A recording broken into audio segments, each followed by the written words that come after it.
రాజమౌళి గారు నేను ఒకటి అడుగుతా. సరే, షర్మిల గారు కడప తెలంగాణ ఇటువైపు కొంచెం ఆడపిల్లలకి చాలా ప్రాధాన్యం ఉంటుంది. ఆవిడ కూడా అంటే ఒక రకంగా వైఎస్ కుటుంబం ఇంటి బిడ్డే. ఈరోజు అక్క చెల్లెమ్మలు అని జగన్మోహన్ రెడ్డి గారు పదే పదే చెప్తుంటారు. సరే, ఏ పార్టీ అయినా సరే. ఇక్కడికి వచ్చే వరకు పర్టికులర్గా షర్మిల గారి విషయంలో, సునీతారెడ్డి గారి విషయంలో ఇద్దరు కూడా ఈరోజు రివర్స్ అయ్యారు అన్నయ్యకి.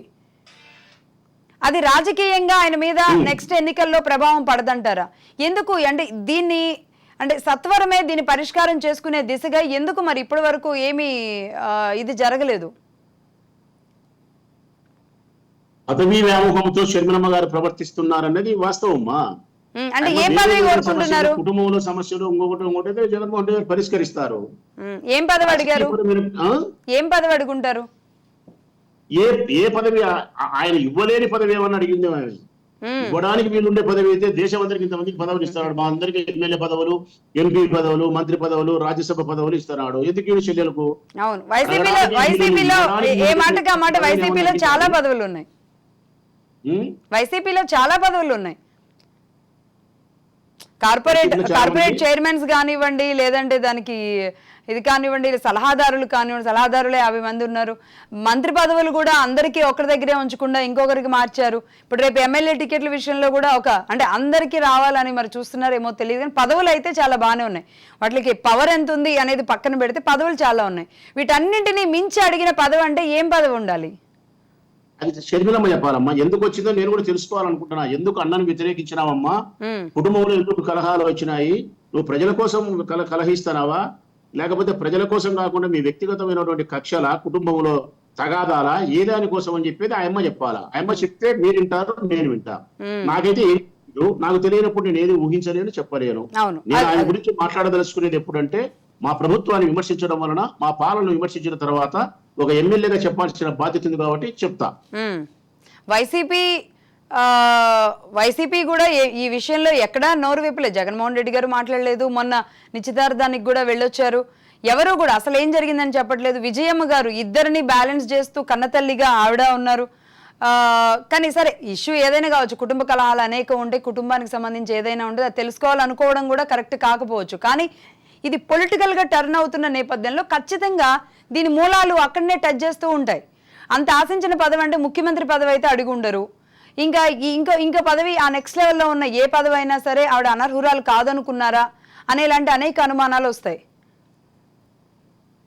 ఏముంది అనుమానం రావడానికి? ఏముంది? మాదే పెద్ద మిస్టరీనా, లేకుంటే ఒక మర్డరా, లేకుంటే ఇంకొకటి ఏముంది? ఏమి కాదు. ఏదో వాళ్ళ అభిప్రాయాలు, వాళ్ళ కోరికలు సిద్ధింపజేసుకునే క్రమంలో భిన్నాభిప్రాయాలు ఉన్నప్పుడు వారు వ్యతిరేకించవచ్చు. స్వతంత్రమైన భావాలు కలిగినటువంటి షర్మిలమ్మ వ్యతిరేకిస్తుంది. కొద్దిగా షర్మిలమ్మకు స్వతంత్రమైన భావాలు ఎక్కువ, స్వాభిమానం ఎక్కువ కాబట్టి ఆమె ఇండిపెండెంట్ గా ఆలోచిస్తుంది, ఇండిపెండెంట్ గా ఉండాలనుకుంటుంది కాబట్టి అట్టే ఆలోచించుంటుంది. ఆమె అభిప్రాయాలకు, జగన్మోహన్ రెడ్డి గారి అభిప్రాయాలకు మ్యాచ్ కానప్పుడు స్వతంత్రంగానే వ్యవహరిస్తుంది ఆమె. కానీ ఇందాక స్వార్థం అన్నారు, ఇప్పుడు స్వాభిమానం అంటున్నారు. అదేనా, మా స్వార్థం అనేది ఉంటుంది, స్వాభిమానం అనేది ఉంటుంది. స్వార్థం అనేది పదవీకాంక్ష, స్వాభిమానం అనేది ఏముంది? స్వతంత్రంగా ఆలోచించే మనస్తత్వం. స్వాభిమానం ఉంది. స్వాభిమానాన్ని ఎంతసేపు ఉన్నా కానీ నైతిక విలువలతో దాన్ని కాపాడుకోవాలా. ఇప్పుడు ఎమ్మెల్యేగా మీరు ఉన్నారు, స్వార్థం కాదుగా, పదవీకాంక్ష కాదంటారా?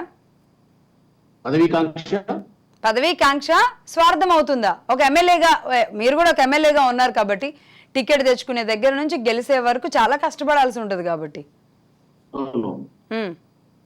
నేను పార్టీకి సేవ చేసి, ప్రజలకు సేవ చేసి, నాకు అర్హత ఉంటే టికెట్ ఇమ్మని అడిగినా నేను. అది నా నైతికత. నాకు ఆ సామర్థ్యం ఉందని చెప్పి నా పార్టీ నమ్మింది కాబట్టి టికెట్ ఇచ్చింది. నేను ప్రజలకు సేవ చేస్తానని చెప్పి ప్రజలు భావించినారు కాబట్టి ఓటేసినారు. అన్ని నైతిక ప్రకారం, ధర్మ ప్రకారం, చట్ట ప్రకారం నాకు సంక్రమించినటువంటి గౌరవము, విలువాది. ఆ గౌరవను, విలువను, కీర్తిని స్వీకరించిన, దానితో పాటు సమస్యను, కష్టాలను, బాధలు కూడా స్వీకరించిన, ప్రజలకు సేవ చేసిన, పార్టీకి సేవ చేసిన, తద్వారా నాకు రావాల్సినటువంటి గౌరవం ప్రజలు ఏమైనా ఇస్తే దాన్ని అందుకున్నా. ఇదే నా జీవితం. ఎగ్జాక్ట్లీ. అంటే డబ్బు ఆశించాలి. నేను ఏదైనా ఆశించినానంటే ఉన్నతమైన చాలా పెద్ద పెద్ద పదవులు అనైతికంగా సరే కావాలని కోరుకోలే.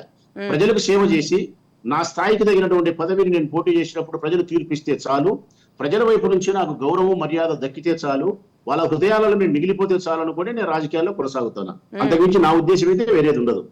అవును, ఖచ్చితంగా నేను అదే చెప్తున్నా. రాచమల్లి గారు అంటే ఒక మార్కు, చేసే కార్యక్రమాలు, మాట్లాడే మాటలు చాలా వినూత్నంగా ఉంటాయి. సందర్భం అది ఏదైనా కానీ. మన రీసెంట్గా మీ అమ్మాయి వివాహ కార్యక్రమం కానివ్వండి, ఏదైనా అంటే ఒక అవునన్న ఒక యూనిక్ పర్సనాలిటీ. బట్ కానీ మిగతా అవతల వ్యక్తులు కూడా, ఇప్పుడు షర్మిల గారు మరి ఆ పని ప్రజల కోసమో లేదంటే అన్న కోసమో అంటే ముందుండి కష్టపడిందే కాకుండా వెనకుండి కష్టపడడమో, లేదంటే బ్రదర్ అనిల్ గారు ముఖ్యంగా దళిత సంఘాలని, క్రిస్టియన్ సంఘాలని అందరినీ కూడా ఆయనే స్వయంగా వాళ్ళందరినీ ఏకీకృతం చేయడమో, అందరూ కష్టపడలేదంటారా?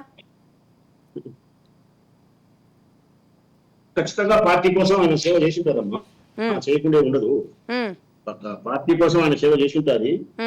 ఏదో చేయలేరు, మేము చేసింటే ఆమె చేసి ఉంటుంది, ఆమె చేసినట్టే మేము చేసి ఉంటాం.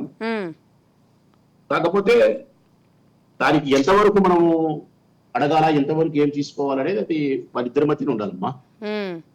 సో కడప మనకు తెలియదు.